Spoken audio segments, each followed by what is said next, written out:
मेरे हस्बैंड ने नाइट में ही बोल दिया था कल मूली के पराठे खाऊंगा, क्योंकि मूली लेके आए थे मार्केट से और अभी तो मूली बहुत महंगी मिल रही है। जब महंगी मिलती है मेरे हस्बैंड को तभी अच्छा लगता है।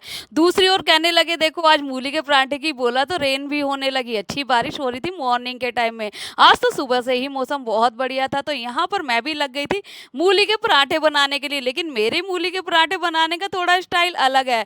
मैं जब भी अपने तरीके से बनाती हूँ तो मतलब कि वो फट जाते हैं, तो इस नए तरीके से मैं अक्सर ऐसे ही बनाने लगी हूँ। क्योंकि मैं मूली के पराठे तो कम ही बनाती हूँ और आलू के तो मतलब कि फिर भी बनाती रहती हूँ ठंड सर्दी वगैरह में। वैसे पराठे हम लोग कम ही खाते हैं, तो बस फिर भी इसलिए मैं बनाने ही लगी थी। अच्छे तरीके से मूली को मैंने घिस दिया था और इसमें नमक डाल के यहाँ पे छोड़ दिया था। उसके बाद थोड़ी मोड़ी दूसरी प्रिपरेशन करने लगी थी। तो बस इसी तरीके से मैंने यहाँ पे मतलब कि धनिया वगैरह मिर्च वगैरह सारा कुछ काट लिया था।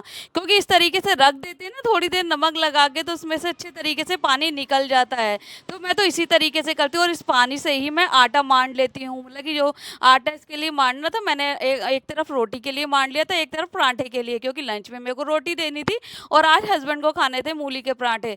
तो बस यहाँ पे थोड़ी सी पहले बेटे के लिए निकाल ली, क्योंकि मिर्च वगैरह का वो खाता नहीं है, तो उसके लिए भी अलग से निकालना होता है। मतलब सबकी फरमाइश मेरे घर में अलग अलग ही है। और वो तो मतलब कि धनिया भी होता है ना, तो कहता है मम्मी ये हरा हरा आपने क्या डाल दिया, तो सारा का सारा निकाल के फेंक देता है। तो इसलिए उसके लिए मैं सिंपल ही बनाती हूँ और दूसरी तरफ यहाँ पे हस्बैंड के लिए बनाने लगी थी। तो मैं इसी तरीके से बनाती हूँ और अच्छे भी बनते हैं, बहुत अच्छे लगते हैं, बिल्कुल भी फटते नहीं है। दो बिल्कुल पतली पतली सी लोई बना के इस तरीके की रोटी बना के उसी के ऊपर रख देती हूँ इस तरीके से, और इसको कवर कर देती हूँ मैं। बहुत अच्छे तरीके से यहाँ पे पराठे बन के तैयार हो जाते हैं।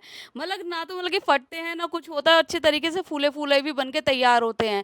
तो बस इसी तरीके से मेरे तो मूली के पराठे हस्बैंड के लिए यहाँ पे बन बन के तैयार हो रहे थे, एक के बाद एक बढ़िया बढ़िया फूले फूले पराठे बन रहे थे। सुबह मौसम भी बहुत बढ़िया हो गया और मूली के पराठे तो और भी मजा आ गया। तो बस एक के बाद एक मेरे पराठे यहाँ पे सीख सीख के तैयार ही हो गए थे। तो इसके बाद मैंने हस्बैंड को खाने के लिए दे दिया था और बेटे को भी आज मूली का ही पराठा दे दिया है लंच के